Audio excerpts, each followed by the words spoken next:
Hot Mic with Dom Izzo. Really? Really, Dom? No. I like what Dom's doing. Okay. Dom Izzo. Jeez, come on, Dom. What do you think I am, a magician? Yeah, I'm fired up, Dom. What else could I say? Absolutely. It was great to get on the field, and then Dom came up to me, and I'm trying to walk away from me. I just wanted to enjoy myself out there. Hot Mic. Great job. There's got to be some kind of intelligent question about something. Is a Hot Mic. Hot Mic. On the networks of WDAY. You know, if it's not about sports, I find it very hard to concentrate. Here's Dom Izzo. Dom Izzo. Good Monday morning. This is We're Down to 2 edition of Hot Mic on WDAY Extra and InForum.com on the next to last day, the penultimate day of January 2023. If that doesn't scream that it looks cold outside, there's not much I can do for you there, because it is. We got a wind chill warning until noon today. Our friends in southeastern North Dakota, I think down in Milner, had like negative 54 this morning. Way to go.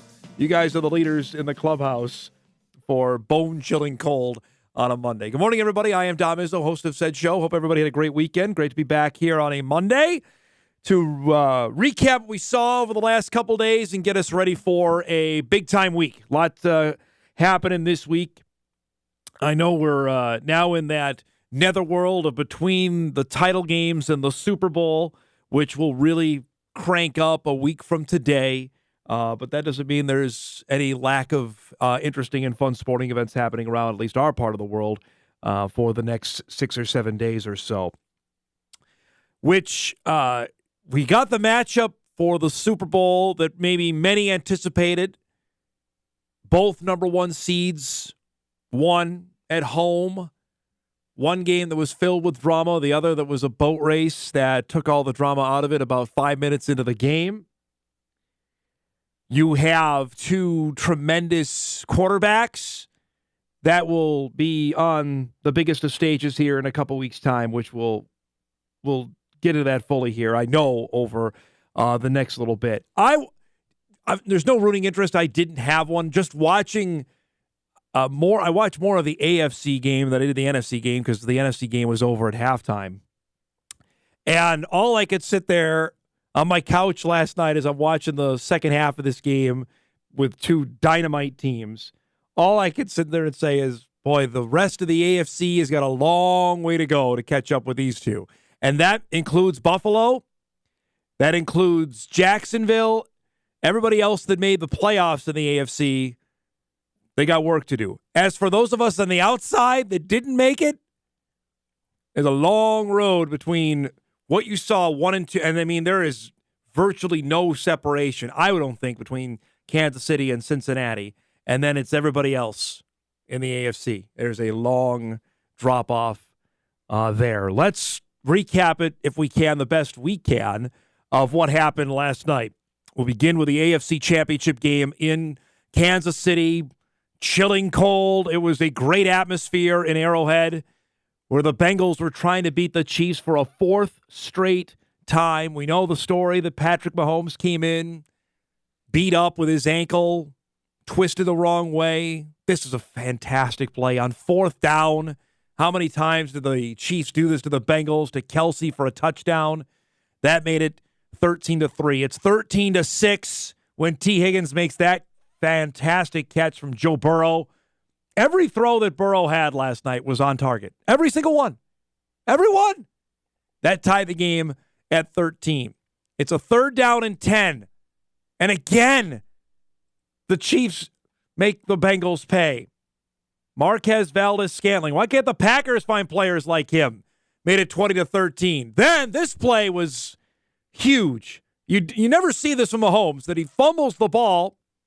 And, of course, Sam Hubbard is the guy who recovers it, who had the 98-yard fumble recovery against the Ravens 2 weeks ago.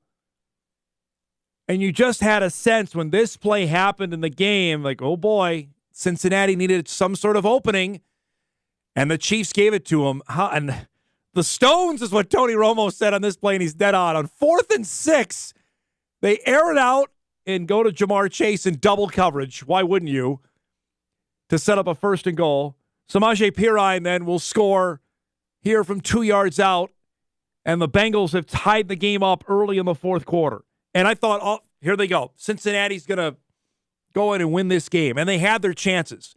But there were 2 plays, the one before this and then this play. I don't know what they're doing. It's 3rd and 3. Why not run the ball? And instead, they go for the home run. It's tipped, and it's intercepted. This is a great defensive play. Again, Higgins is double covered there. Not sure what you're doing, but you had 2nd and 3rd and 3. They don't get anything out of it.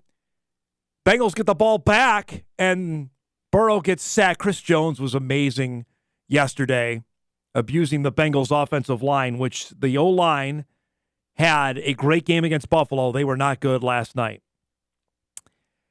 Then, this is another mind-numbing play. Like, I don't get why you punt down the middle of the field. Angle this thing to not give him an opportunity to return it. And you don't need a whole lot of... You get 27 on the return, and the Chiefs only need a couple of big plays here to get themselves in field goal range. This was the game, though. And we can debate the non-holding calls on the Chiefs, but Mahomes scrambles here. Joseph Asai pushes him out of bounds. The flags come in for a late hit, which will be discussed for years. I mean, he's out of bounds. There's no other way to sugarcoat it. He's out of bounds. They give him 15 yards. Harrison Butker then kicks the Chiefs into the Super Bowl, winning it 23-20.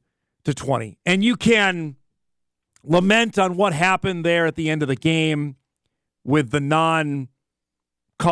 Osai was beyond consolation there, and the Chiefs are going back to the Super Bowl for the 3rd time in 5 years.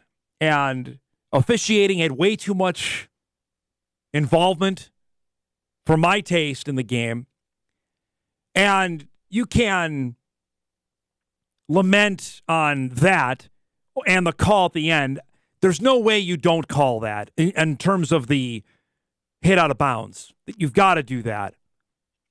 What you don't have to do is the numerous other times that the referees decided to insert themselves into this game.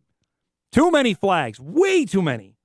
On ticky-tack stuff, too, that if you're going to call it, then you better call it the whole way through. As I'm saying on the play that Mahomes got pushed out of bounds, the 2 Bengals defensive linemen are being held aggressively on that play.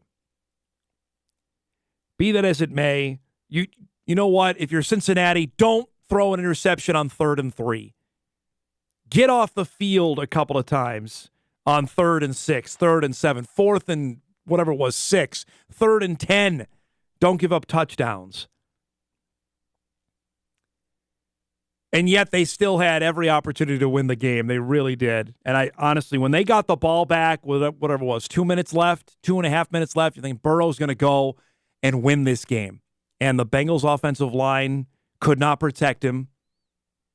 And the Chiefs defense got to him again. And for the 2nd straight year, Cincinnati is derailed from winning a major game. Last year, the Super Bowl. This year, the AFC Championship game, because their offensive line was not good.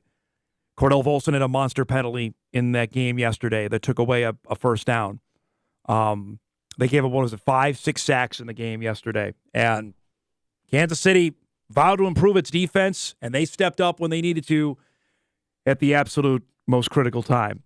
The other piece of video that went viral, of course, was after the game that Travis Kelce got the microphone, and Jim Nantz is literally helpless here. Watch this piece of video. This is after the game during the trophy presentation on CBS after the game last night. How about this beautiful trophy? Huh? Hey, I got some wise words for that Cincinnati mayor. Know your role and shut your mouth, you jabroni. You gotta fight for your right to party! I knew he was gonna be up for one more of those. Jim Nantz is just helpless there. Like, he doesn't know what's going on. He never heard the term jabroni ever, which the fact that was trending on Twitter last night made that even all the more special. Just Seriously, like, just a TV insight here. Can they not get anybody else to do that? Like, Tracy Wolfson does the sidelines. She can't do that. And during the NFC, they had Terry Bradshaw do it. Like, I have no idea why he does it. Because that got over like 6 seconds yesterday on Fox. Hilarious at the end of the game. And as we mentioned, it's going to be Kansas City against Philadelphia for the Super Bowl, because the NFC Championship game, unlike the AFC, which was filled with dramatics and came right down to the very last play, the NFC game was done at about 2:35 yesterday, Central Time, because the Cinderella story of Brock Purdy turned into a pumpkin because of the Eagle defense. This play, though, we're going to lament this one, too, is Devontae Smith had a fabulous catch on 4th down, but as you can tell, the ball's moving. They didn't get a chance to review it till after, which I don't know what NFL Replay Assist is doing. This is the play that changed everything here, is Purdy under pressure from Hassan Reddick, gets crushed. The ball comes out. They ruled out a fumble. You see Purdy's arm, his elbow get hit hard here. They try to warm up. You can see it here. He can't do it. He tells Kyle Shanahan. Josh Johnson comes in. I didn't even know Josh Johnson was still in the league. And yet, when Christian McCaffrey scores here, you think, well, maybe San Francisco can cobble this together because their defense is amazing.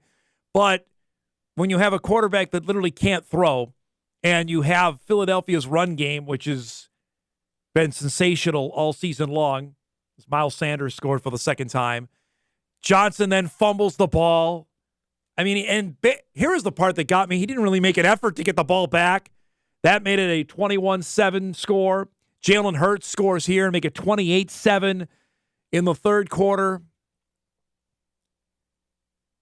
McCaffrey had nowhere to go. I mean, they literally couldn't pass the ball. And then it got really nasty at the end here. Trent Williams turned into the Hulk at the end of this game. He got ejected. There were punches being thrown, and the Eagles dominate. 31-7 is the final. San Francisco, I mean, you can say whatever you will there. Well, okay, they didn't have a backup quarterback. I mean, literally, they're on their fourth-string guy when Johnson comes into the game. And I'm not a huge fan of the NFL not having the three quarterbacks be eligible on game day. They got rid of that about 10 years ago, which is disappointing. It is what it is there.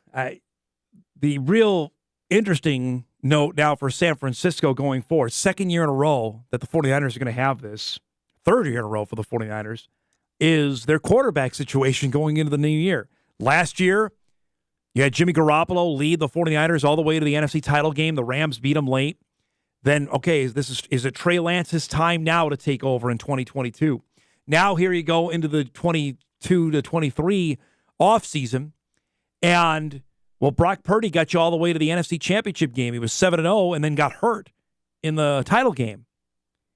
You give him a chance to win the job, knowing Trey Lance is coming back from ankle surgery, but you don't know the extent of what happened with Purdy. The MRI is going to be done today. If it's something serious there, if it's a UCL, who knows? Tommy John is what I'm talking about there. Are we starting this all over again with the 49ers? I'd be interested to see what happens there. Everybody will be this offseason. That was the talk going into the championship game. Are the 49ers going to move on from Trey Lance and give the job to Brock Purdy? I don't think we got any answer there because Purdy couldn't play in the game yesterday. That takes away from what Philly did, which we'll have plenty of time to get into San Francisco. Philadelphia has been unreal all season. And if we didn't notice it, that Monday night game in September, when they absolutely blasted the Vikings, and Hurts was amazing in that game, then we should have been woken up right then and there, because they've done it to everybody this season. With the exception of Washington on a Monday night, and then Hurts got dinged up late in the season, they have done that. I mean, Gardner Minshew's in a quarterback. So, I mean, what are you going to do? They've done this to everybody. And they've been installed as a early favorite against Kansas City in Super Bowl 57 to be played in Glendale in Arizona here in just a couple weeks. It should be a great game. You've got two fantastic teams, two great quarterbacks, first time ever two black starting quarterbacks to face each other in the Super Bowl. That is a huge deal in its own right. Philadelphia back in the Super Bowl for the second time in 6 years with a new quarterback and a new coach. Just think of that. When we were down there in Minneapolis at Super Bowl 52, and Nick Foles, that was the story then. Nick Foles, the quarterback, wins the MVP with Carson Wentz there. And remember, Carson wasn't ready to go for the following season. Foles started, I think, the first 2 games. Then Carson came in. Eagles weren't nearly as good. Wentz got hurt again. I think he hurt his back that year. Foles comes in. They win a playoff game before they got beat. Then they ship Foles off to, where was Chicago? I think it was Chicago. And started the whole, and then the Eagles trended down after that. Eagles made the playoffs the following year. Wentz got hurt again in the wild card game. Then that offseason, they draft Jalen Hurts. Was it April of 2020, that draft that Hurts gets drafted? And at the end of that year, Carson gets benched. They were putting Hurts in the game sporadically, remember, during the 2020 season. And we're wondering, what's Philadelphia doing here? Doug Peterson was still the coach. And as that season went along, they continued to use him more. Carson played poorly. Eventually, he got benched. Hurts comes in, plays well. Then Philadelphia makes the odd decision to bench him in a game at the end of the season to try out. Who was it that got in, Eric? Do we remember? Who was the guy that played in that? Yes, Nate Sudfeld. You could use your mic, man. You can get on the air with me. I think it was Nate Sudfeld, Eric's telling me, that comes in. And Peterson gets fired. Hurts takes over with Nick Sirianni, and here we are. They make the playoffs last year, a surprise team to make the playoffs. They lose to Brady and the Buccaneers in the first round. And now, man, they are 14-3 during the season and loaded for bear here to be really good for a while. That defense is fast. They've got, look at their wide receivers. They have A.J. Brown and Devontae Smith.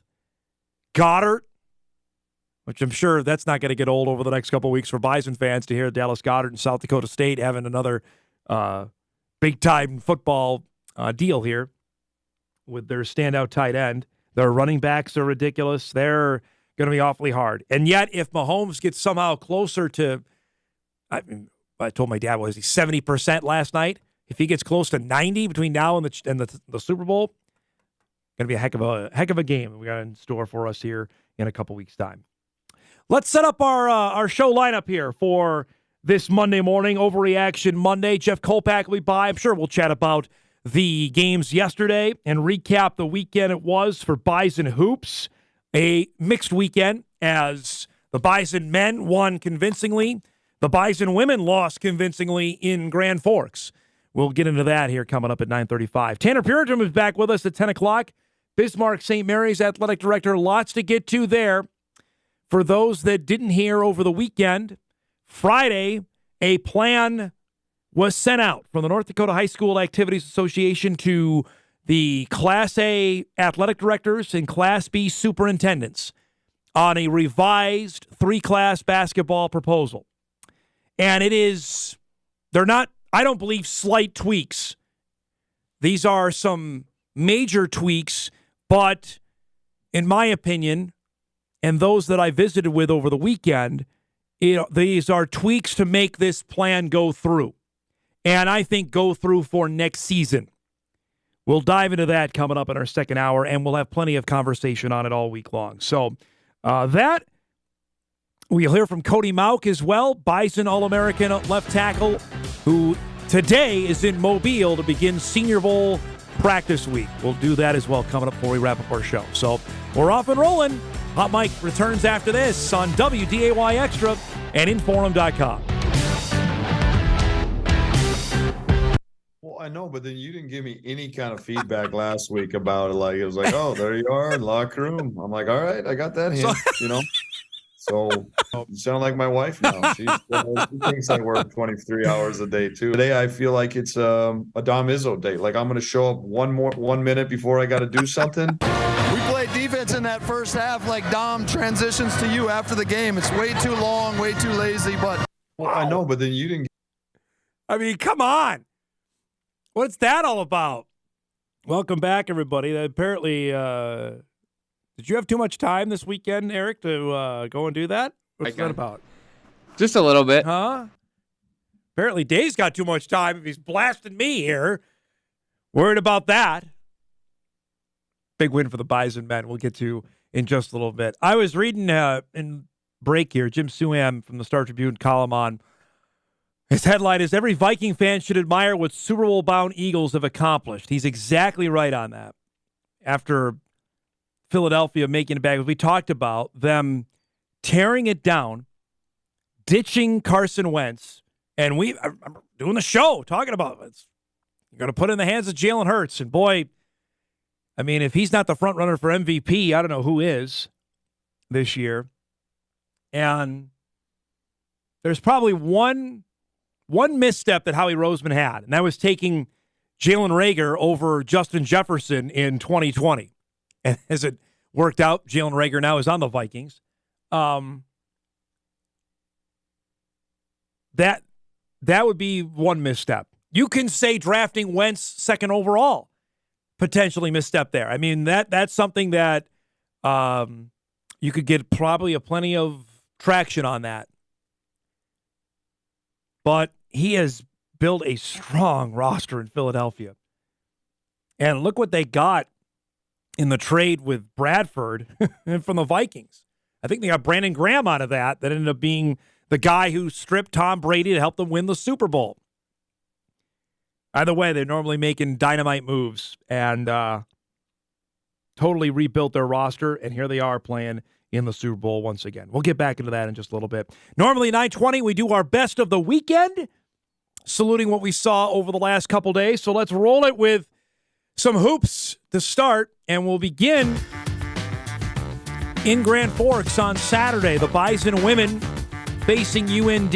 UND had lost 8 straight to NDSU, and West Fargo's Maggie Manson was going to make sure it was not going to be 9. She came in, she made threes early on in this game to give UND some early momentum. And the third quarter is when this game completely turned on its head. UND went on a 10-0 run thanks to Manson, deep three there. That built a 15-point lead that NDSU could not recover from. She had one more in the fourth quarter here to seal a UND victory over NDSU, snapping on a 8-game losing skid. She had 4 threes in the game. I know the Bison game was always special to her, especially considering her dad played Ross at NDSU, and just the fact that they hadn't beaten NDSU in 4 years. They got the win on Saturday, dropped the Bison to 7-3 in league play. And UND moves up here in the league standings now to 500. As you see the updated standings heading into this week. South Dakota got beat by St. Thomas at home on Saturday. That was an eye-opener. The Yotes will come to Fargo on Thursday, and then the Jackrabbits are here on Saturday. But right now, look out. Oral Roberts is coming, folks. Golden Eagles have won 4 in a row. Right now, it's those 4 teams. UND's in the middle of the pack here, and of course, Fighting Hawks will get South Dakota State on Thursday and the Coyotes on Saturday. But we'll visit. We'll talk more about that in a few minutes with Jeff on what the Bison women have in store. Meanwhile, on the men's side, we best start paying some attention to Western Illinois. Last week, we saw Trenton Masner score 46 against UND on Monday. Then on Thursday night, they get a buzzer-beating win over South Dakota. And then Saturday, they fall behind by 22 to South Dakota State. All right. Leathernecks are going to come crashing back to earth, be the team that we thought. And then what happens? This happens. They play an unreal... First off, somebody got on them about their video because it got a heck of a lot better on Saturday. And they rally against South Dakota State. That 3 in the corner to tie the game. And then they let this guy go off. Masner, Zeke Mayo's right there, drills it, ties the game at 69. The game goes to overtime. Western, remind you, was down 22 at one point in this game. They let him get open again. He doesn't need a whole lot of space. Masner might be in the conversation here for Player of the Year. I know A. Smith has probably got it, and Grant Nelson certainly should be in the conversation. But when you've got him making plays like this, that sealed it for Western. They rally and beat South Dakota State 81-73 in overtime. They stay unbeaten at home in the process. And all of a sudden now the Leathernecks are in the conversation at the top of the Summit League standings because this victory, and again, just the fake, the drive, I mean, what are you going to do? Masner was great in this game, and he was only held to 30. As you look at the up-to-date standings here, there are a couple of games tonight in the Summit League, makeup games because of the weather right before Christmas. Oral Roberts still out in front. Western Illinois is in second. Then it's Kansas City, the Bison, and the Jacks tied for third. Kansas City has the head-to-head on NDSU. NDSU has the head-to-head on SDSU. The Jackrabbits are in Kansas City tonight for a makeup game. Then you've got St. Thomas in the 5 spot, or South Dakota, in the 5 spot, then St. Thomas then, after South Dakota won in St. Paul on Saturday night. South Dakota plays Oral Roberts tonight in a makeup game as well. Western Illinois, Rob Jeter. Holy cow. Leathernecks, remind you, they play the final game of the regular season in Fargo against the Bison. We'll get to Max Homa later on. We got to salute what we saw from the golf course later on in our show. We're due for a break. We come back. Jeff Kolpack will join us. We'll dive into those Summit League standings and a heck of a lot more. Hot Mic rolls on a Monday morning. We're back after this on WDAY Extra and InForum.com. It's that time. An author. Offensive production, number 1. Number 2, I forgot. Golfer. It'd be like going on a 3-person best shot, and we were saying, Kolpack, you got to make a 25-footer every time. You wouldn't putt first. I'd have Tim putt first. And one heck of a TV personality. This game is for the Cooper Cup. It's the Forum's Jeff Kolpack. 4!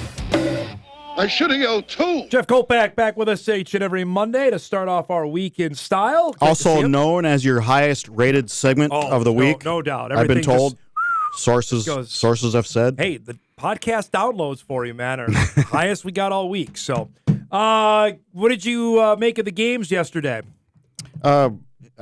Interesting, captivating. It's NFL. But it was interesting in Philly just how you think that Jalen Hurts, he couldn't throw. Who could throw in that game yesterday? I think he was hurt too, was he not? He's still dinged up. I mean, his shoulder is still dinged up from when he got hurt. But have you ever seen a game where there's no forward pass? Right. I mean, wow. They didn't have another quarterback, right? Correct. They were after. He carried 2. I can't believe Josh Johnson was still in the league. Yeah, they don't allow the 3 quarterbacks anymore. Which why I don't understand that. No, I mean, that'll get looked at. Yes, it should. And in a physical game like this, a violent game as this, you need 3 quarterbacks. I mean, why wouldn't the league want that? Why would they want to have a safeguard against the most important position in any sport? And you don't want to see that in your championship game either. You don't want to have that with a ton of eyeballs on that game yesterday to have it play out like that. I mean, I could have been the D coordinator. Seriously, for Philly? Right. All right, 11 guys play 5 yards from the scrimmage because they can't throw it more than 5 yards. They could not throw the football. It was disappointing how that turned out. And now the 49ers have some decisions again to make at their quarterback spot about what they're going to do there. And I was talking about this and I was reading Jim Souhan's column this morning on the Eagles, Jeffrey, where we remember they decided to ditch Carson Wentz. We're going to go with Jalen Hurts. And boy, did that work out and then some for Howie Roseman in Philadelphia. It seems like it. And when Jalen Hurts, remember when he got drafted, everyone's like, what? You got to be kidding me. Yep. What a ridiculous move. But turned out, sometimes, the most ridiculous looking moves turn out pretty well. Turned out really well for Philadelphia. I mean, to think about it, they won the Super Bowl 5 years ago with a different quarterback and a different coach. And now they're back. Different coach, different QB. And here they are. Significant better QB, too. I mean, Nick Foles. You forget that Carson Wentz has a Super Bowl ring. He does. Name the other Bison players with Super Bowl rings. Oh, goodness. Boy. Stacey Robinson. Yeah. Braxton. Tyrone's got one.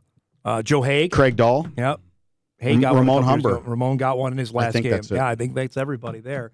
And we were close last night to get another one. Thought Cordell Volson had a chance to get at least into the game. And I never talk about officiating because you can settle on the field, but the officials inserted themselves into the game so much last night that it was hard not to talk about them. Yeah. I mean, there was too many ticky-tack stuff that was called last night. Would you want to ref that level? No way. You got to be really good. It is so fast in real time. I don't know how they do it, honestly. Yeah, it doesn't help that they're not full-time. I think they're full-time officials. I think we can have a different conversation about them. With all the investment in football and NFL and everything, and not have full-time refs, I'm with you on that one. I don't get it.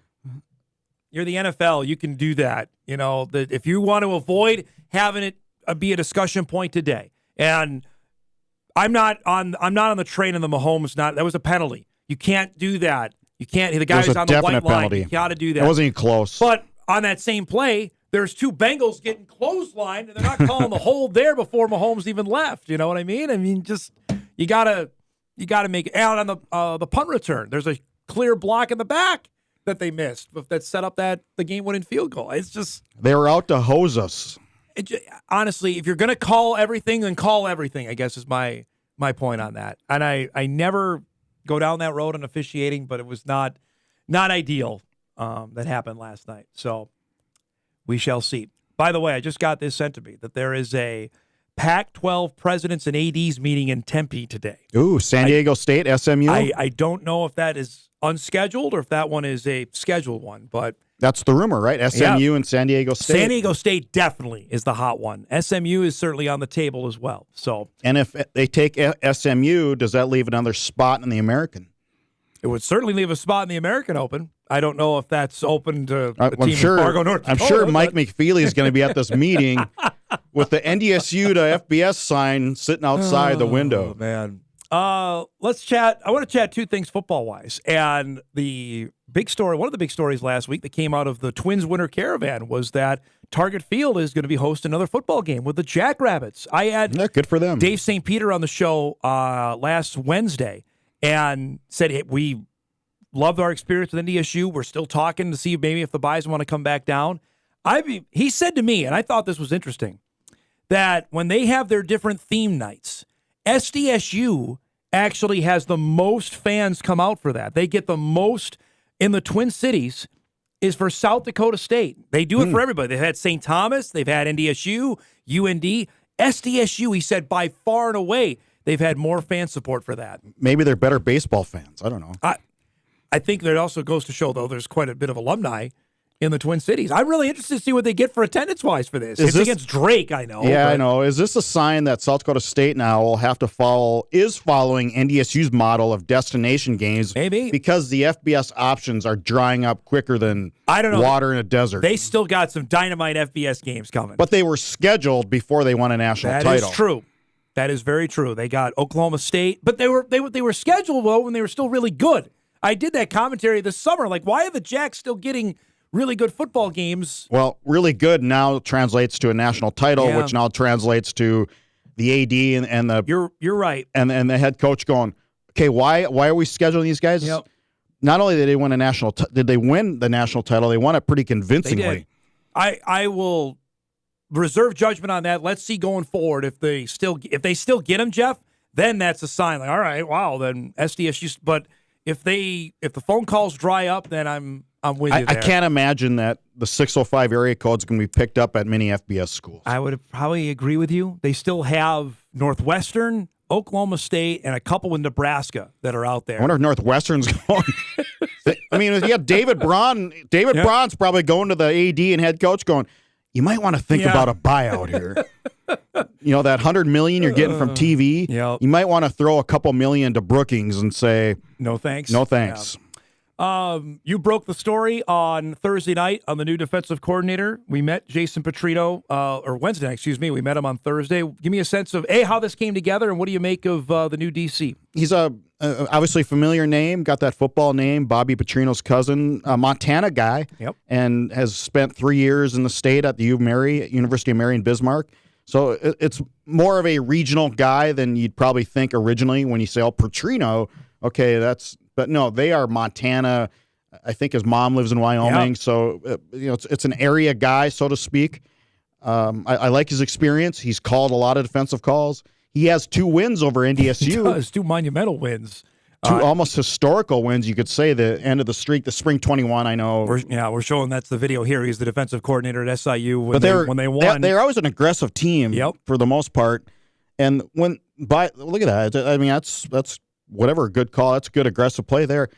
But the USD win was the other one as well in 2015. And where they failed against NDSU, they just were outmanned, I think, badly. And yet they still played. I mean, this game in Carbondale when Trey Lance was there, they held the Bison to 21 that day. And you'll remember holding that team to under. That was the second least points they had in the game that year in 2019. Was that 21 they had? And they had a guy named Jeremy Chin who's in his 4th year in the NFL. So he has called plays. He's called plays in the Missouri Valley, which I think is important. But as you wrote, and I think everybody would acknowledge, he's got his work cut out for him to rebuild a Bison defense and secondary that's completely gone. Yeah, 6 starters, 2 key backups. That's 8 essential starters that now you have to replace. The good news for NDSU is now they have they have time to address it. But they're going to need every month. I mean, there's a lot of vacancy. Right, and I'm really interested to see youth-wise. In spring football, we talked about this since the portal closed over the last couple of weeks, that normally it's been kind of a yawner, a snoozer over the last couple of years. That is not going to be the case this year. You got some actual battles, and players are going to be out there seeing who's going to be on the football field. Well, and I think, it's probably not more unusual. You're always going to have youth coming up in spring football. We just haven't seen it a whole lot in the last few years with the COVID stuff. And it's almost more the norm. Okay, you got maybe not as 6, but there's always 2, 3, 4 starters. Spots, right. That is not the case this year, which is really intriguing for us, I think, to make for a dynamite month of Do you have any predictions on young players going to make a presence known? I know they like Ryan Jones, Darius Gibbons as safeties, Reggie King as a safety. They are high on all those guys, but there's one Alexander. There's one common trait. None of them played. None of them. So, not even one of the Jones got in a couple games on special teams. The others, not much. That's would be the biggest thing. You have an Eastern Washington team at U.S. Bank that's really down unless they find 85 guys in the portal and become instantly good. They're just not a good program right now. And then you got Maine, which decent. Maine and Central Arkansas are not world beaters. At least there's no Drake. Right. You've got full scholarship teams that are on the schedule. But to your point, there's 3 games there to ascertain what you have. You got to learn your lessons there. A bye week, and then it's South Dakota as the conference opener, which is the end of September. I mean, the back end, and we're getting way down the road. The back end of the 23 schedule is brutal. That I will say. That's SDSU, SIU, Northern Iowa. But at least it's the back end for a young team. Right. That's a good point to address there. Let's break. We come back. We'll chat some hoops. Bison men in a big win on Friday night. Grant Nelson was dunking all over everybody. We'll show you that. And the second half of the Summit League season. We'll get to that with Jeff Kolpack. We're back after this on Hot Mike on WDAY Extra at InForum.com.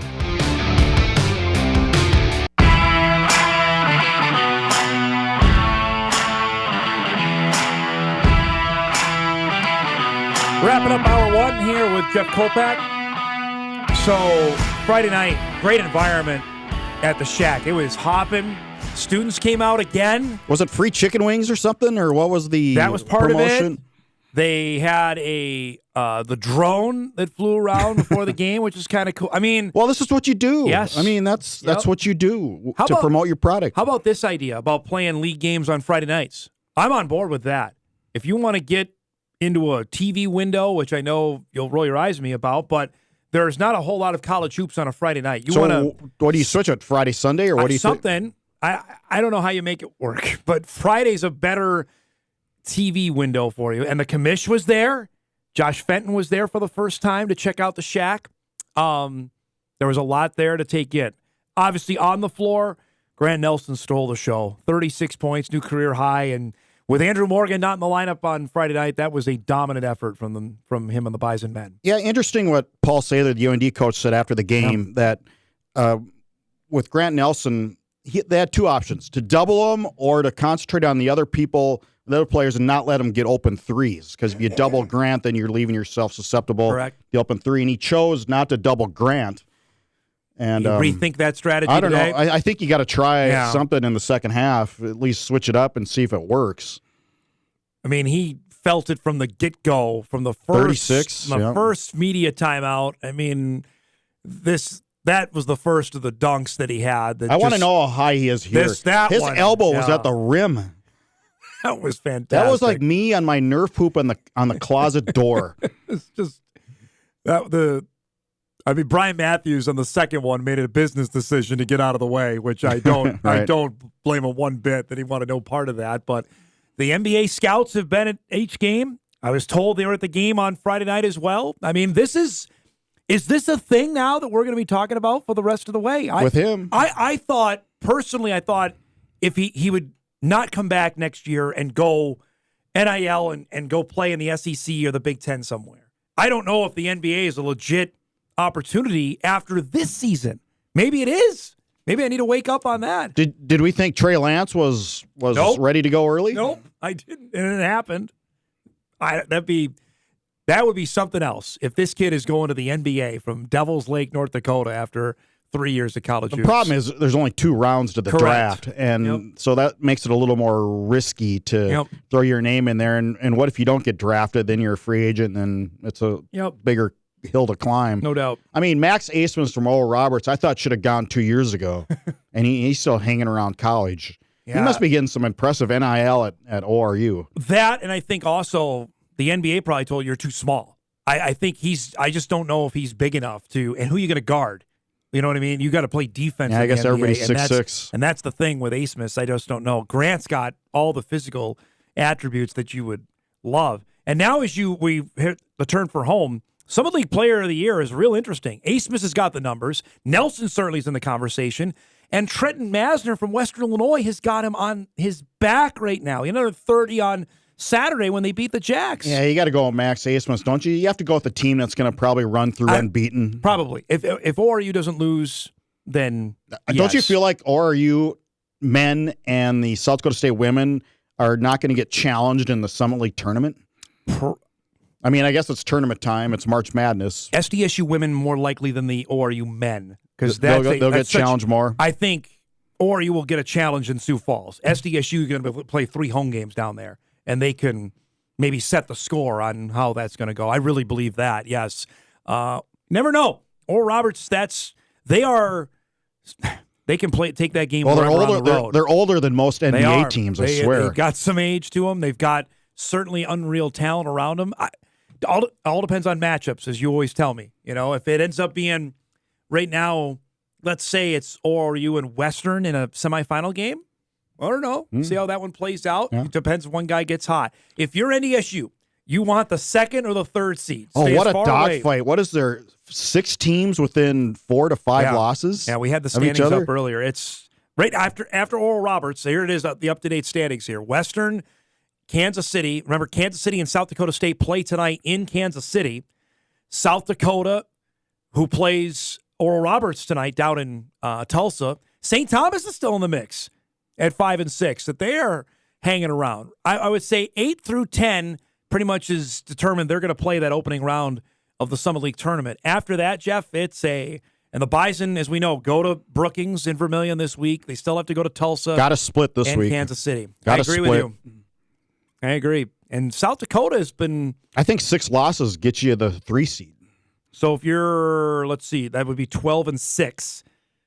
Probably, you're probably sitting... I mean, they're probably going to drop. They got to win at Kansas City. You're probably going to split this week. you're going to drop at ORU, but you got to win the rest. South Dakota State is going to be in an interesting spot on Saturday. Just real quick here. The Jackrabbits played overtime Saturday with basically 7 guys.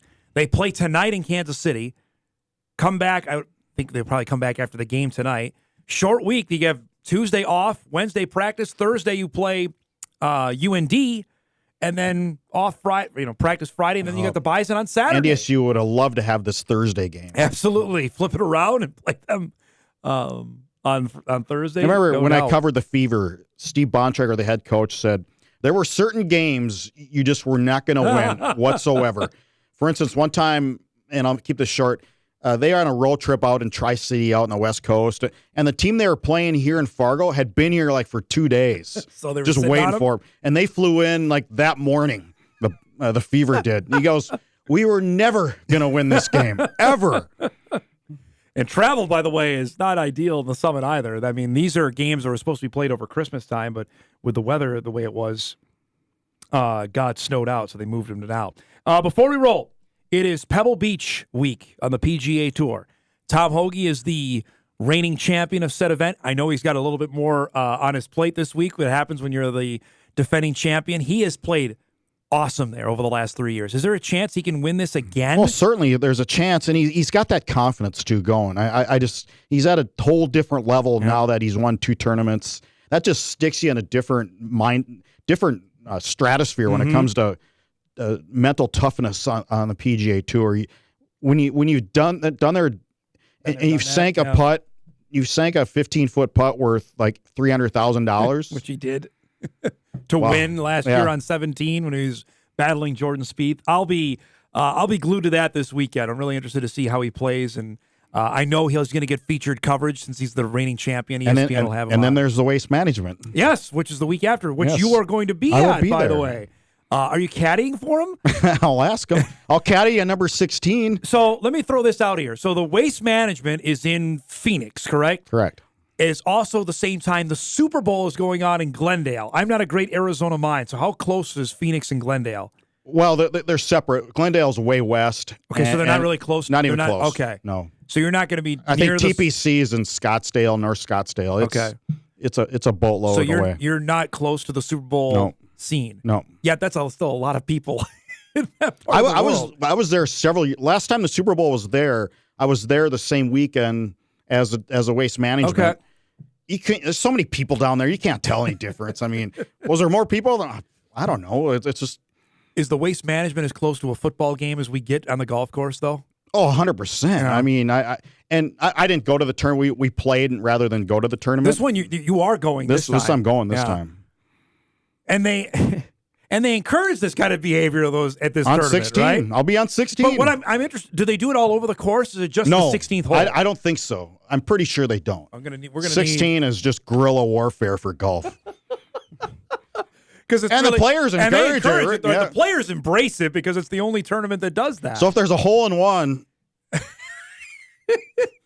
as much as I refrain from throwing a beer, I will throw. Hoagie actually, I think, chipped in last year and got the fans going crazy. He loves that place as well, so that'll be fun.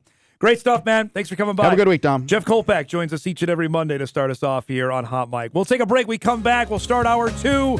A hot topic. It's going to be all week on 3-class basketball. The proposal has been tweaked. Many believe this is going to be to get it over the finish line. We'll dive into that when we start our second hour right after this. This is Hot Mic. Hot Mic on the networks of WDAY. Here's Dom Izzo. Welcome back, everybody. Hour 2 of Hot Mic on a busy Monday morning. Overreaction Monday. WDAY Extra, InForum.com. You'll hear from Hankinson's Cody Mount before we leave our show on this Monday as he is on his way to Mobile, Alabama. He's actually there now as the Senior Bowl practices are underway. They actually start tomorrow, which I believe are televised, and we'll have all the coverage from Alabama as much as we can beginning later in the week. Leading up to the Senior Bowl, which is next Saturday, this coming Saturday. The Shrine Bowl is actually coming up on Thursday night in Las Vegas. Bison are going to be represented there as well, so we'll have plenty of football chatter as the week rolls on. It seems fitting our next guest of Check Football state champion head football coach, and now he gets designated as the guy to lead off our 3-class basketball conversation because it's going to be pretty heavy this week. Bismarck St. Mary's athletic director, former state champion head coach at Lytton HMB, Tanner Purintun joins us. All right, let me first start. I never complain about officiating, but did you feel that there was they inserted themselves into the Bengals-Chiefs game last night? I thought there were some calls that it's like, come on. But at the end of the day, like the last call that was made, you gotta had to be made, and that was just stupidity on the Bengals part. Yep. Like, I mean, so I do think throughout the course of the game there were maybe some calls that didn't need to be made and this and that, but I think the biggest one of them all needed to be called. Yeah, so. I agree with you there. There's on that same play, there's 2 Bengals getting clotheslined, that they didn't call holding on. There's a few other. I mean, you could go, but they were calling ticky-tack stuff, I thought, throughout the game. That's the part that got agitated. And then they didn't wave off a play, and the whole play happened, and then what are you doing? Right. Like, you got to get control. Well, and that's like, I mean, we're talking like the second biggest game of the year here. Like to me, I feel at that point you should be calling egregious things, and that's about it. Because it's like let the players decide the game, and I don't know. I honestly I got a bad taste in my mouth at the end of that one. Like, who wants to see that? Like, I felt like the Bengals did everything they needed to do to win that game, and then all of a sudden, stupid penalty and lose it. But no way that field goal would have been good. No, 15 yards further back. No way. No way is right. You're absolutely right on that. You have a unique perspective on this question because you coach 9-man, but in your days also in Bismarck, for when you're down to your third string quarterback, I know the NFL is different, obviously, but is that your running back? Like, how did you designate that? Like, if our starter's down, our backup's down, what do we do then? Well, I can tell you, I actually do have experience in that situation. My first year in Linton, we were undefeated, and it was the last regular season game of the year. Okay. And our backup quarterback was our wide receiver, and he was hurt, so he wasn't dressed for the game. And then our stud quarterback, Lucas Schumacher, got a concussion like 2 minutes into the game. And it was like, so we put in our third string, which was a freshman at the time, had 0 experience. And after, a couple pick sixes and we're down 20 to 0, it's like, let's just go to a running back and do some sort of direct snap, just run the ball, try to bleed this thing out. We ended the game down 44-0. So that was a bad experience. But I mean, to me, it just doesn't make sense. Like when you're in the NFL, it should never come to that. No. Like there shouldn't be a rule that you can't carry X amount of quarterbacks. Like, nobody wants to see, we've ran out of quarterbacks type of situation. So I felt, and then Purdy re-enters the game. Yes. You're like, what's going on here? Well, it's pretty obvious that he can't throw the ball more than 5-10 yards. All they did was throw screens and stuff. So I don't know. That's wild scene. That it took too long for Shanahan just to admit, hey, let's just run McCaffrey like you're talking about and go that way. Right. Yeah. And I mean, at that point, the damage is already done, really, because you're down and you're not going to claw your way back with a running back quarterback type situation. All right. Well, that's all I got for you. You talk some football, man. I could do that all day. It's great to have you. I have not seen you since before Christmas. And obviously, I know you've been busy at work with the 3-class proposal that has not been tabled. It's been hard at work. I know it hasn't been much in the news because there's been plenty going on behind the scenes on it. On Friday, the High School Association sent out a revised plan, one that is now in the hands of people like yourself and the superintendents in Class B around the state. For people that haven't seen it, just give us the overview. What is the biggest takeaway that you with the tweaks to this plan? Yeah, I mean, to me, the main takeaways were they got rid of the multiplier. And, obviously everybody points to that right away. But in taking away the multiplier, they got all the teams in the same divisions. Like, I think there was maybe 2 teams that are in a different division. South Prairie is Class B and Bishop Ryan is Class B now, without the multiplier. But so they took out the multiplier. But to me, I think that the biggest thing that they added was the reclassification committee. And so from my understanding, they're going to take 2 years. So St. Mary's and Shanley have petitioned up. Everybody, I haven't heard of anybody else petitioning up, but they're going to take 2 years to look at that plan. And then over those 2 years, a reclassification committee is going to be formed, and they're going to hear petitions from school. So, I know everybody wants to turn this into a private school thing, but at the December 1st board meeting, there was a very powerful testimony from Dunseith. I can't remember what representative it was. Maybe it was their superintendent or AD, but they talked about like sports is what drives that community. That's what keeps their kids going.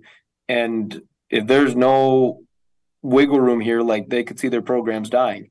Well, now this gives, like a Dunseith an opportunity. Hey, after 2 years, maybe we don't fit in that middle class. Right. We're able to petition down. And it also is able to split genders. So if you've got a dominant boys program and a struggling girls program, that girls program could petition down, or vice versa, and so I think a lot of the questions that I and many of my colleagues around the state had were addressed in this plan. So I wouldn't be surprised if you see a lot of support for this plan. So Tanner, just to go back on the multiplier, which is I know something you and I talked about, it's been basically the hot topic of this since it got introduced in August. That is gone. From what I read in the framework of this, that means if you're a 2A school, which is the top one, that's enrollment of 650 students or more, you're there. The second class, Class A, is from 162 to 649 students. So if you're a private school within a 2A school district, so if you're in Fargo, West Fargo, Dickinson, Bismarck, then if you have within 100 to 399 students, then you're going into that. So Oak Grove would be there. Shiloh would be there. Trinity would be in that middle class. And I think, that's a tremendous idea, and I'm sure the focus group is probably thinking, why didn't we come up with that with the first place? But that gets everybody in that second tier, which I think from all the feedback I got, that's where they want to be. Mm-hmm. Yeah, and really the only one that's not in that middle tier right now is Minot Ryan. Right, it's Bishop Ryan. But I want to say they got like 92 kids. Correct. Like they're low on numbers right now. If they get above 100, now they're in a AA school district. They're above 100. They'd be that middle tier. Us and Shanley, we're still below the 400 number. And so technically we're placed in the middle division, but we both have already stated that we're going to petition up. So, I think at the end of the day, the important thing is the teams are where, quote unquote, they should be. And I think the general public and the member schools are going to support that. The interesting also part of this is the tournaments and qualification for state, that there's going to be state qualifier games in that Class A and Class B level to get to the state tournament, which is going to be different for everybody. It's not going to be the same way we've done it forever, which, by the way, that's okay. And it could add to some heck of a drama for teams to get to the state tournament now. Yeah, I think that's I saw that, and that was something that I had never heard of before. That was definitely not a suggestion that I came up with, or, I saw that in the plan. I was like, this is good stuff, because I think you just get, you get dominant regions, right? Like right now, Region 1. Yep. I mean, you can be the third or fourth best team in Region 1, and you're probably the third or fourth best team in the state, and that's just the way that it's playing out. So now here, you get your 2 seeds and your 3 seeds matching up. The other thing I like about that is it makes the third and fourth place game competitive in that region tournament, because right now that third and fourth place game to me has just been pointless. Yes. And so now there's meaning to that. I think that's going to be an exciting time. Now that third and fourth place game, that's going to be a barn burner, because it's like, this is a grind. If we can get the 3 seed, we could to match up with a 2 seed and still, find a way to make it to state. So I think that's a great idea by the NDHSA. Also, Tanner, on this affecting your class, talking about opting up and being moved up, is West Fargo-Horace, because they don't have the amount of students yet, but since they're in West Fargo, they're going to move up into that top division, which they should be, and Minot North, which will have varsity in 2 years' time, in 24-25, they're going to be in that top class, as they should be, because they're in Minot, and that certainly balloons that top division up, but that's everybody's where they're supposed to be, I guess is what I'm trying to say. Yeah. And, really from my conversations, whether it be with Matt, Fetch, or the board members, really that 100 to 400, live in a AA school district rule, really, the private schools all indicated that we wanted to, petition up anyways. So really it's kind of a safeguard to protect against the new schools that are going to be opening up. Like you said, West Fargo-Horace, Minot North. And there's no surprise to the landscape of North Dakota that the big cities are getting bigger and small towns are getting smaller. So, who knows whether it's Grand Forks or another West Fargo or a Bismarck school or another Minot, who knows what 10, 15 years down the road looks like in terms of those schools adding. And so I think that's just a great kind of caveat to the plan to make sure that people are where they're supposed to be. And again, I think the most important thing of this whole thing is the reclassification committee. Yeah. Because with the old or with the current plan, it's 325, black and white. Here it is. With the football plan, it's so black and white. If you don't make the playoffs, it's here. If you get 12 points, you're forced up. Well, now with this reclassification committee, there's kind of that human element to it where it's just like, okay, does Cavalier really deserve to be getting forced up? Or, should a team who doesn't make the playoffs, but they're going to opt down and immediately be a title contender, is that right? There's that human element to it now. And so I think that's important. I right there with you. And I look at, especially for football, this is a huge deal going forward. You and I how many times we had a conversation on this over the last couple of years since the football plan got introduced on forcing teams up. Cavaliers a great example. St. Mary's is another one, obviously in your own office there, that this is really interesting going. I think that could be helpful and alleviate a lot of headaches going forward. Yeah, and from the conversations that I've had, this is going to start with basketball, is why they're developing it. But all indications are that it's going to be used for anything, any sport that has more than 2 classes. So right now it'd be football. If down the road, if we have 3-class volleyball, and so I just think it's a great decision by the NDHSA to add that. And I think, really people around the state of North Dakota, they should be excited about that because a lot of the issues that I've had, specifically with the football plan, I think would get taken care of with a type of reclassification committee like that. Tanner Purintun joining us, Bismarck St. Mary's AD, on the tweaks to the 3-class basketball proposal. From your colleagues you visited over the weekend, what do you get a sense of where they're at with this? Yeah, I've heard nothing but good things and nothing but support from it.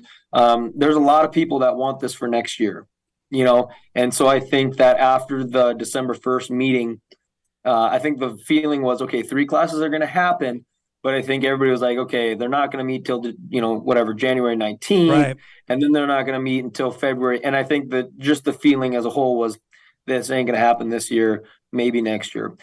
So I think some people were frustrated that, they're just, quote unquote, kicking the can down the road. And, since that meeting, the NDHSA has really just rolled up their sleeves and they've had a ton of meetings, a ton of discussions. They've really put in a lot of work to get to the point that we're at right now. And, if I were a betting man, I'd say that there's a really, really, really good chance that we're in 3-class basketball next year. That was my next question to you. So what's your gut tell you then that there's a meeting that's going to happen on February the 8th. They've set a drop dead of February 22nd. If it's not approved by then they're going to wait till 24-25. Your gut's telling you, though, we're getting this for next season? Yeah, that's what my gut tells me. And, I think a lot of there's board members that really want it for next year. I think there's a lot of Class B people that really want it for next year. For me, I kind of see both sides. I see why you'd want it for next year, and I totally understand that. I do think that for scheduling purposes and stuff like that, it's a little bit of a time crunch. Yep. But, like I've said before, I think everybody's got to sacrifice a little bit throughout this process. It's a new process. It's uncharted territory. So if a sacrifice is, we're a little crunched on scheduling and stuff like that, I think, we can all survive and all figure it out. So I just got a survey email from Matt Fetch. So a survey has just been sent out to all Class B superintendents, and Class A athletic directors. And that was one of the questions is, do you want to see a vote on February 8th? And would you support this current plan? So we'll see what the feedback is. Is there a Is it have to be unanimous? Do you know, Tanner, or is this more than majority will carry the for that? I know you guys don't have any say on it. This is in the hands of the board of directors with the NDHSAA. But if it's overwhelming response, that's sending a message to the board, though. Correct? Yeah, I mean, from my understanding, this does not have to be a unanimous vote. I mean, it has to be a majority vote, just like any other decision that's made at the board level. And so, just my opinion, I don't think that's going to be an issue. I think there's board members right now that are good with this plan, that want to see it implemented. And so I think if we took a vote tomorrow, I think you'd have a majority vote. But it'll be interesting because I really think the feedback from the member schools, and I don't know if the board will share it or not, but I wouldn't be surprised if you get a lot of support. I think the focus group had like 65% approval or something like that. I wouldn't be surprised if you're, in the 75 to 85% approval for this plan. Well, let's just be honest, if the private schools are on board, it's going to go way up, right?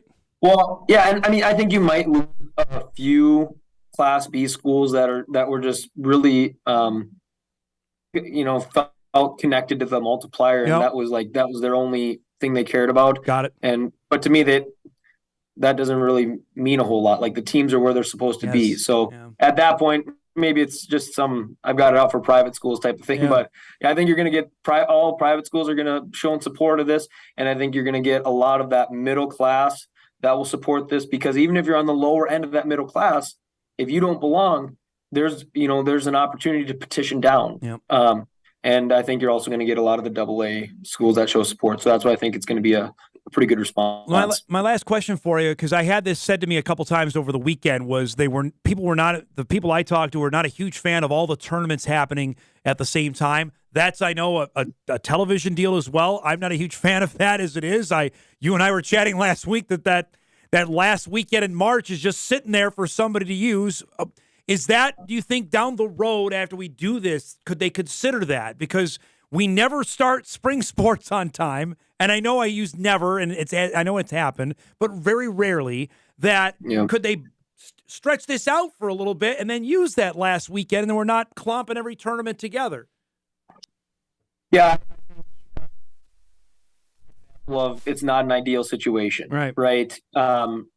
I mean, obviously, you'd love to have tournaments have their own separate times, and you're not having games played at the same time. But so I think for next year, it's kind of one of those things like, hey, we're making the best with what we've got right now. I think the media schedule, from what I looked at, I think it's as best as it can be. And I think you guys do a great job of making sure that games are broadcasted appropriately. And I think the fans will be okay with it, especially knowing like, hey, we're trying to get this thing rolling. Yeah.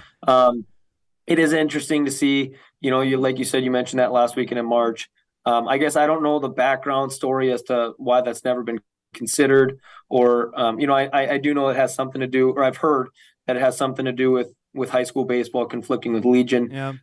But, I think, basketball in North Dakota is one of those things that it's never been touched before. It's never been changed. North Dakota has been pretty conservative there. And now that North Dakota basketball is changing, does that maybe open up other areas of North Dakota sports to change? And maybe that is pushing the spring season back. And, I'm not really sure where that's a conversation for another time, but I think for right now, I think we're in a good spot. We're doing, the NDHSA is doing the best that they can. And I think next year is going to be a perfect system. Is the state tournament's going to run flawless? Probably not. No. But I think all the people that wanted 3 classes, to me, you should be happy because we have 3, potentially we'll have 3 classes. So I'll get you on the record here. You will be supporting this then when you fill out your survey after you get off the air with me. I already supported it. I already put it in and said we support the current plan. All right. There was no signature, so I couldn't put a big, John Hancock signature. But we met with some members of the NDHSA board and Matt Fetch last week, and all the private schools. We already said last week that, hey, this is a great plan. We support this, and so I'm expecting a lot of support from North Dakota. I appreciate your time and always your forthright opinion on this. And thanks for keeping us up to date. And we'll do this again soon, all right? Sounds good. Appreciate it, Dom. Take care. About Tanner Purintun, Bismarck St. Mary's AD, giving us the lowdown there. I know he's been involved in quite a bit of the discussion with both the North Dakota High School Activity Association Executive Board, with fellow ADs. And it seems to me that they have reached a good compromise here. And I understand his last point, and we're way overdue for a break, so we'll take one here. We'll get back into this here after our next commercial break.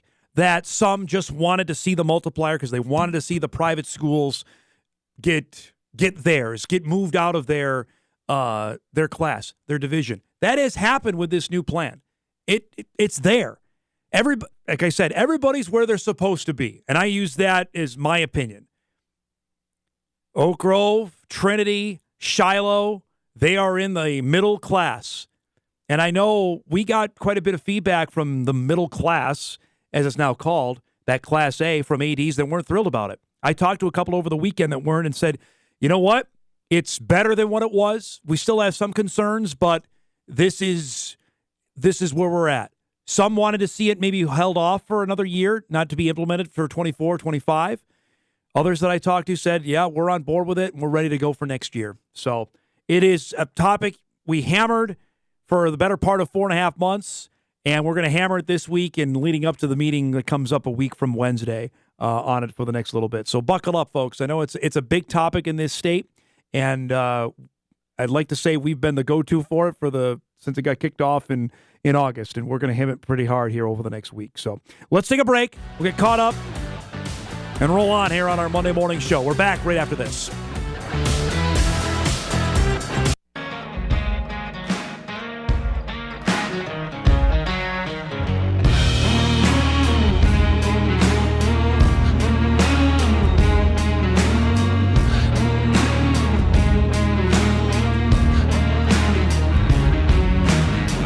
We're going to take a quick break and back on time. We're going to dive more into the three-class system.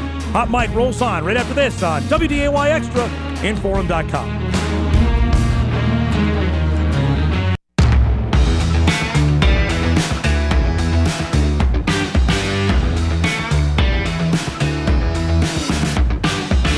All right, welcome back, everybody, on a Monday morning. Overreaction Monday.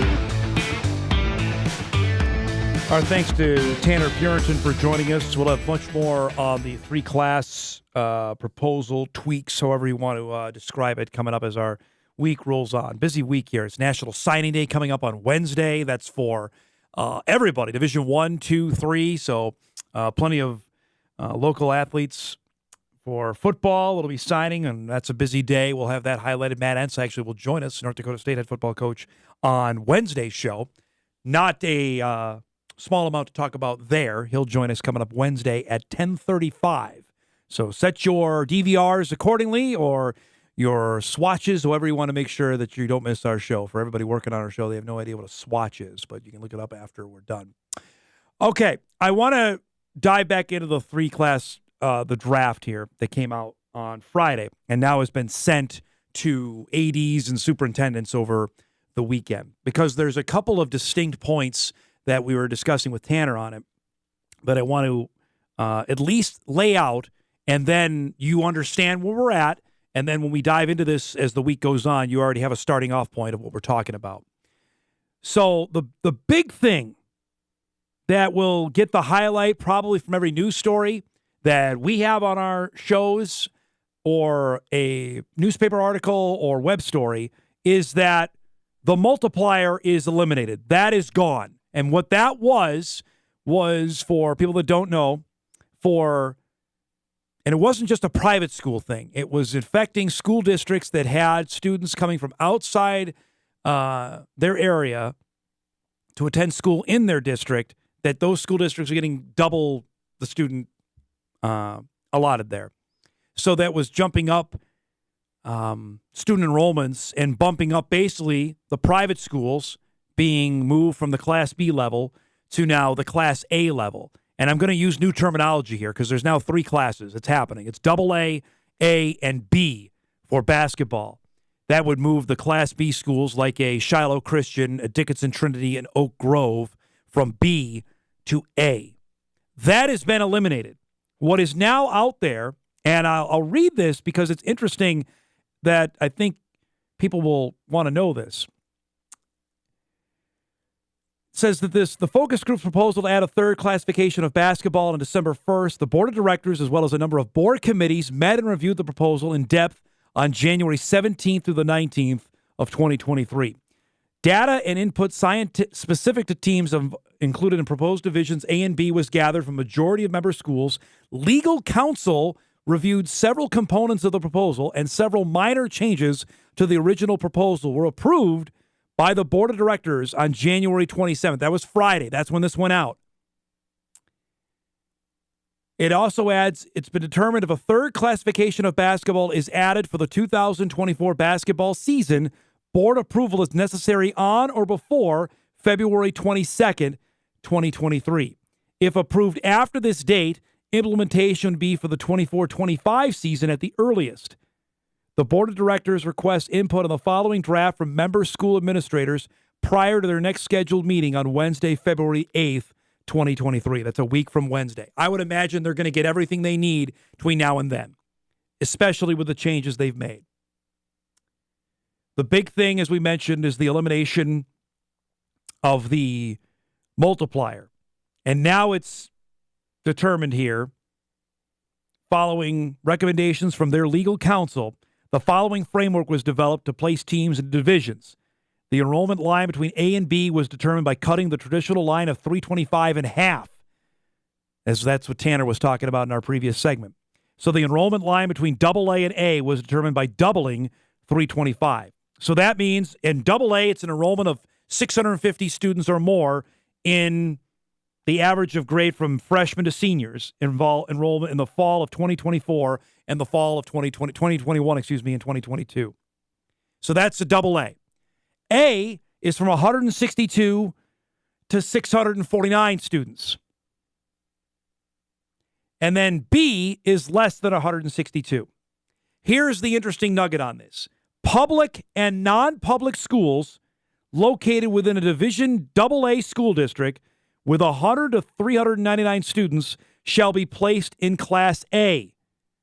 Public and non-public schools located within a Division AA school district with 400 or more students shall be placed in Division AA.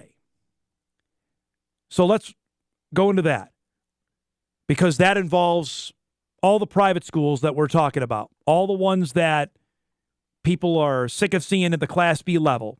That's Oak Grove, that's Dickinson Trinity, that's Shiloh Christian, get moved to the new Class A.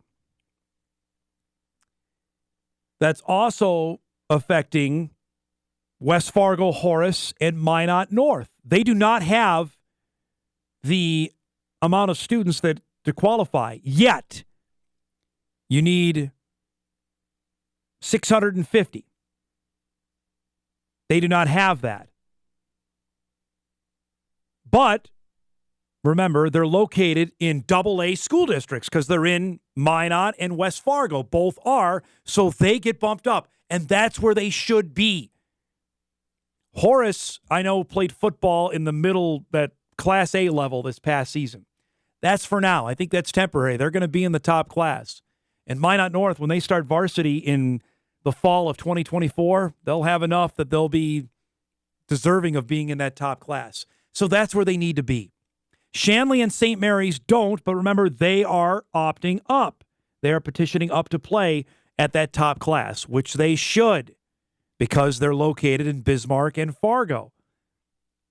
So I think that will, for the Class B schools that were super ardent on having the private schools not in their class anymore, I still think this accomplishes that. They are not playing against the Hankinsons or Richlands or Kenmares or Surreys. They're not in that class.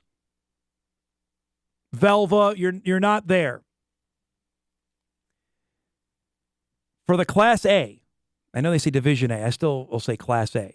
That will now consist of Turtle Mountain, Devil's Lake, Watford City, Wahpeton, Valley City, Central Cass is there, Grafton is there. Kindred is there. Hillsborough's there. Beulah's there. Lisbon, Northern Cass, Rugby, Killdeer, Hazen, Carrington, Thompson, all of those, Mayport CG, Oaks, Langdon. That's where they need to be. Actually, let me end it. Trinity, Shiloh, Oak Grove. They need to be there. Those are all in that middle class, and that's where they should be.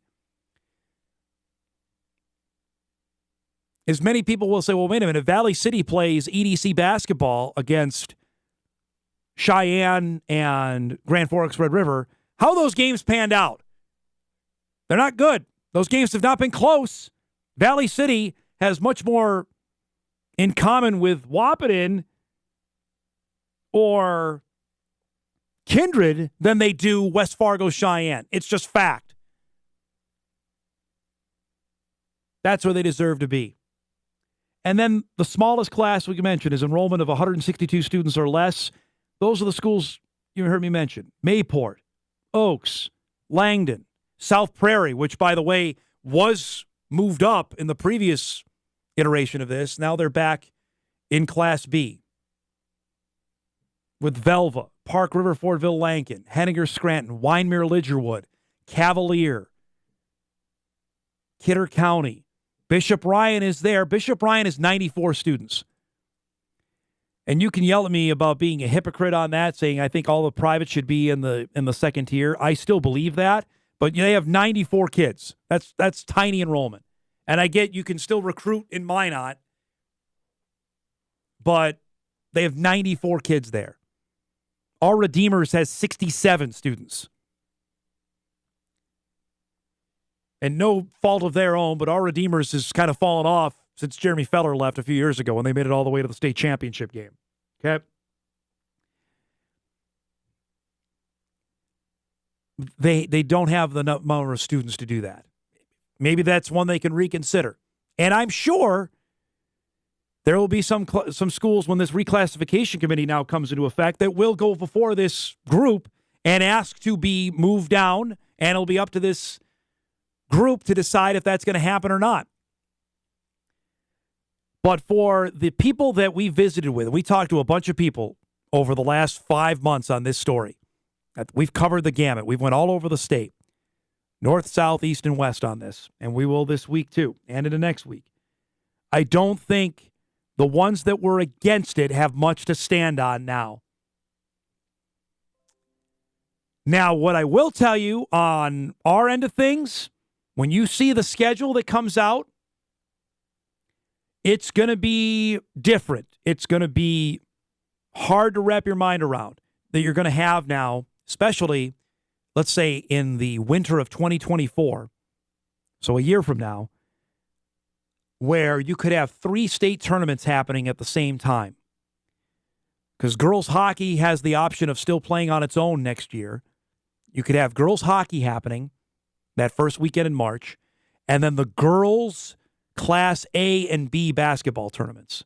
One for Minot, the other for Jamestown.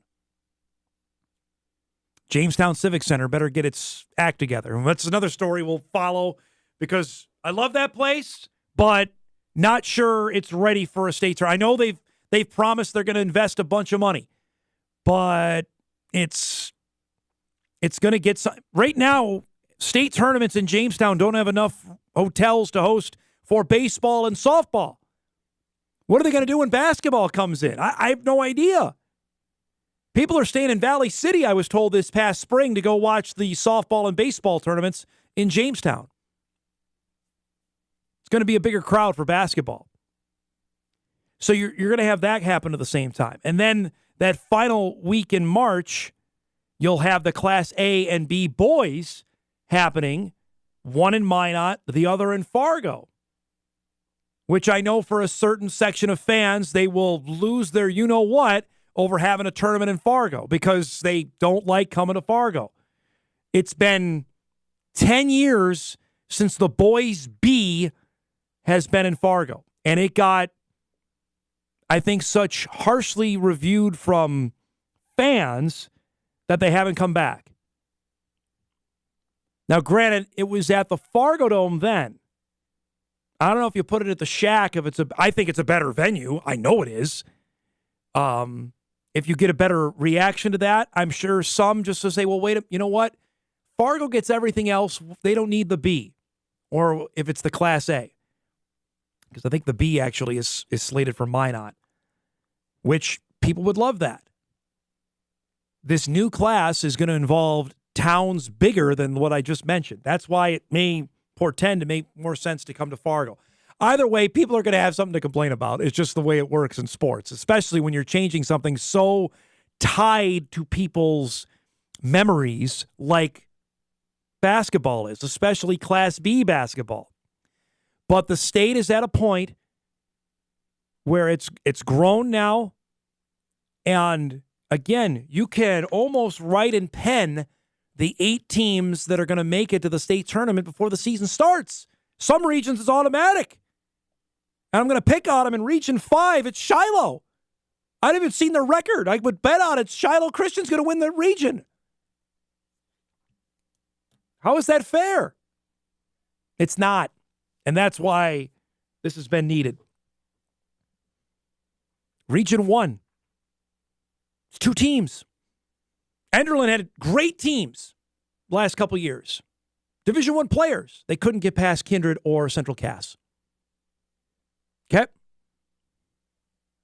Not to say maybe they wouldn't still, but if they were in the new class, but they would have a heck of a lot easier time if they're not going through those 2 teams. That's why, again, I think this is well overdue. Participation numbers is a big deal too, but I think it's going to take some getting used to for a lot of people. So we'll use our show motto for everybody. Serenity now, because I think it's going to be it's a rough go for some as we transition to this. And we'll dive into this more on our show tomorrow. We're overdue for our last break. We'll take one now.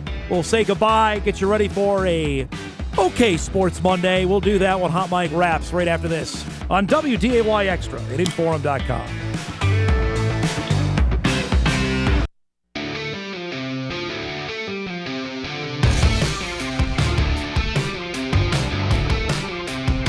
All right, wrapping up our show here on a busy overreaction Monday. We'll get back into more on the 3-class new proposal as our week goes on.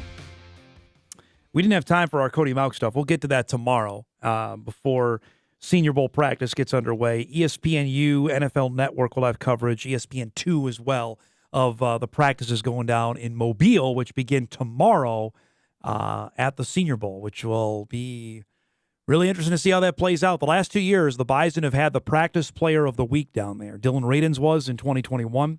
Christian Watson was last year. So I visited with Cody about that, and certainly that was one of his goals, that it's on his mind heading into this coming week.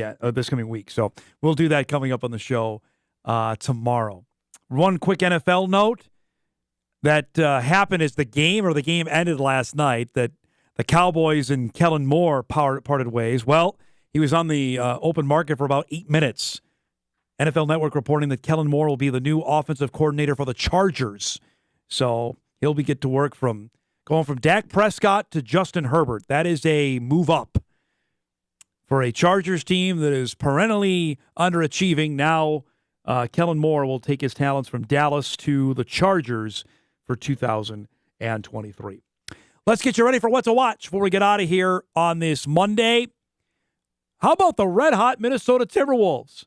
Suddenly, they are in 5th place in the Western Conference in the NBA. 5th!